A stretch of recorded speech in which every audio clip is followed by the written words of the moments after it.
Welcome back to channel. இந்த வீடியோவில் நம்ம என்ன பார்க்க போகிறோம் அப்படின்னா, சிஏ ஃபவுண்டேஷனுக்கு எப்படி நம்ம பர்ஃபெக்டாக அக்கௌண்ட்ஸ் எக்ஸாம் இருக்குல்ல, சிஏ ஃபவுண்டேஷன் அக்கௌண்டிங் எக்ஸாமுக்கு எப்படி பர்ஃபெக்டாக ரிவைஸ் பண்ணுறது தான் பார்க்க போகிறோம். ஸோ இதில் ஒரே நாளில் ரிவைஸ் பண்ணிட்டு அடுத்த நாள் எப்படி எக்ஸாம் தான் பார்க்க போகிறோம். ஸோ எக்ஸாம் வந்து 15ஆம் தேதி வந்து நடக்க போதில்லை. ஸோ நாளைக்கு வந்து நீங்கள் நான் சொல்கிற மாதிரி ஃபாலோ பண்ணிட்டு அடுத்த நாள் வந்து நீங்கள் ஒரு எக்ஸாம் எழுதுங்க. நீங்கள் வந்து ஃபுல்லாலாம் எக்ஸாம் எழுதல காய்கறி வச்சுன்னா ஒரு 3 மணி நேரம் நீங்கள் உட்காந்து உங்களை நீங்களே வந்து செல்ஃப் ரியலைசேஷன் பண்ணுங்கள். இது பண்ணது சொல்லுவாங்க, இங்கிலீஷ் வார்த்தை மறந்துச்சு, டக்குன்னு வரல வாயில்.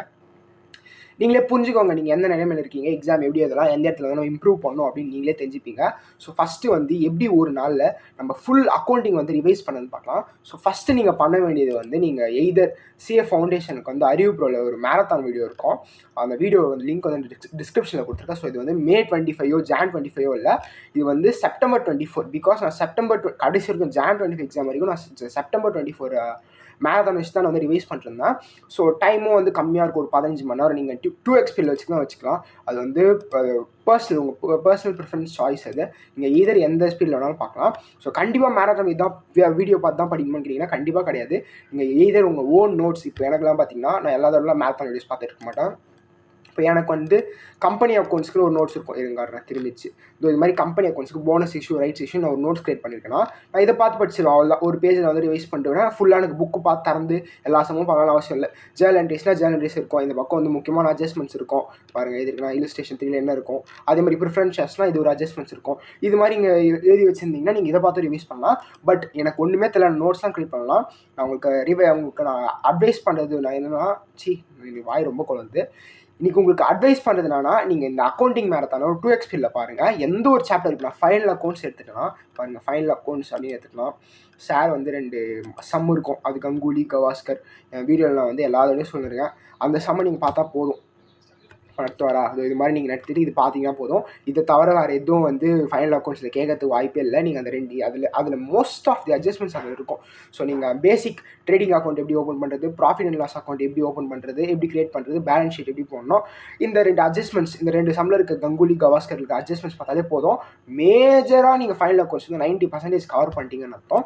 ஸோ நெக்ஸ்ட்டு வந்து நீங்கள் என்ன பண்ணணும்னா, நீங்கள் கம்பெனி அக்கௌண்ட்ஸ், பார்ட்னர்ஷிப் அக்கௌண்ட்ஸ்க்கே ஒரு 5 மணி நேரம் கிட்ட ஸ்பெண்ட் பண்ணணும். ஸோ கம்பெனி அக்கௌண்ட்ஸ் அப்படின்றது ஒரு மேஜர் போர்ஷனு. நீங்கள் அதுலேருந்து 20 மார்க் கிட்ட ஸ்கோர் பண்ணலாம். பார்ட்னர்ஷிப் அக்கௌண்ட்ஸ் அதே மாதிரி தான், அதில் 20 மார்க் 40 மார்க். நீங்கள் இது 2 ஒழுங்காக படித்தாலே 40 மார்க் வரும்போது நீங்கள் பாஸ் ஆகிட்டு போயிடலாம். ஸோ எப்பவுமே அப்படி நடக்காதுல, வாழ்க்கை வந்து அதே மாதிரி நடந்துடாது.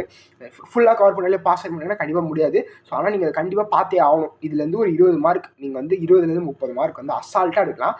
ஸோ கம்பெனி அக்கௌண்ட்ஸ், பார்ட்னர்ஷிப் அக்கௌண்ட்ஸ்க்கு ஒரு நாளில் 5 மணி நேரம் டோட்டலாக ஸ்பெண்ட் பண்ணுறேங்க.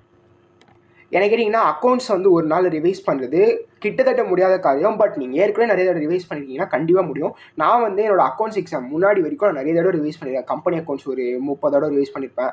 அதே மாதிரி இந்த பிஆர்எஸ் பல தடவை ரிவைஸ் பண்ணியிருப்பேன். ஃபைனல் அக்கௌண்ட்ஸ் பல தடவை ரிவைஸ் பண்ணியிருப்பேன். நான் பிஆர்எஸ் ரிவைஸே பண்ணனால எக்ஸாமில் எழுதிட்டு வந்துடும். அந்த மாதிரி தான் நான் நிறைய தடவை பார்த்து வச்சுருக்கேன். ஸோ நீங்கள் ஃபஸ்ட் டைம் ரிவைஸ் பண்ண போகிறீங்கன்னா ஒரு 12லேருந்து 13 4 into hours, 12லேருந்து 12 மணி நேரம் 14 மணி நேரம் உங்களுக்கு கிட்ட ஆகும். நீங்கள் 3 மணிக்கெலாம் எழுந்து படிக்கணும்னு அவசியமே இல்லை. 3 மணிக்கெலாம் எழுந்துக்காதீங்க.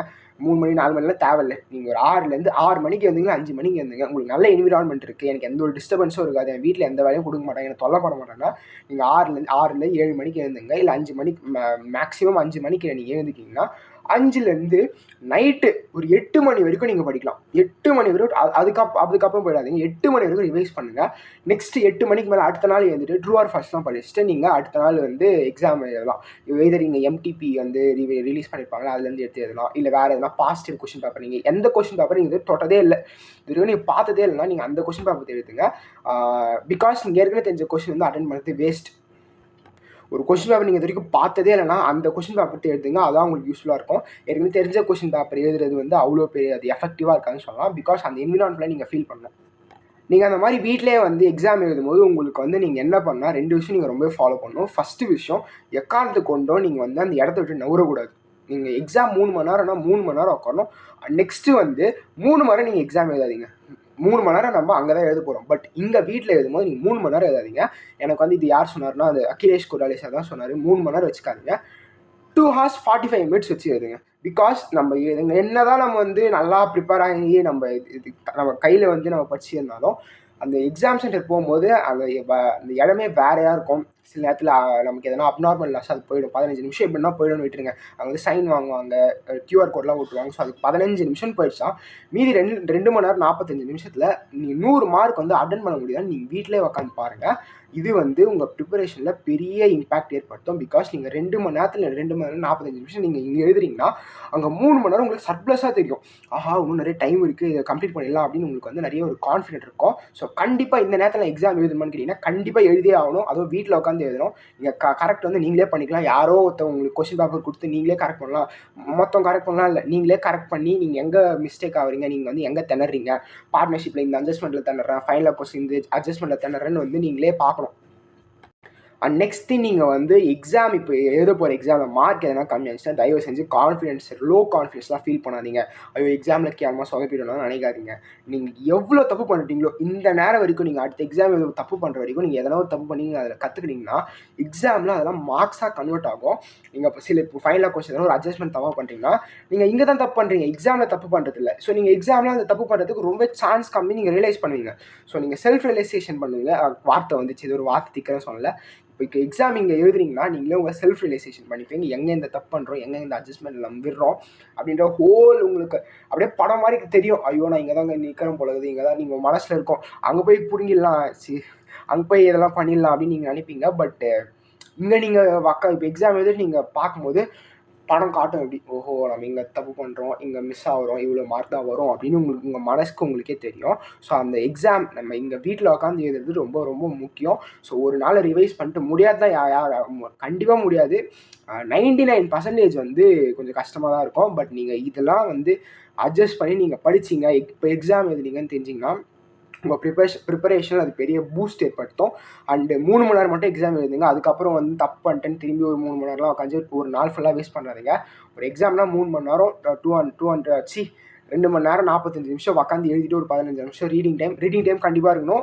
15 நிமிஷம் ரீடிங் டைமில் நீங்கள் இப்போயே முடிவு பண்ணிடணும்.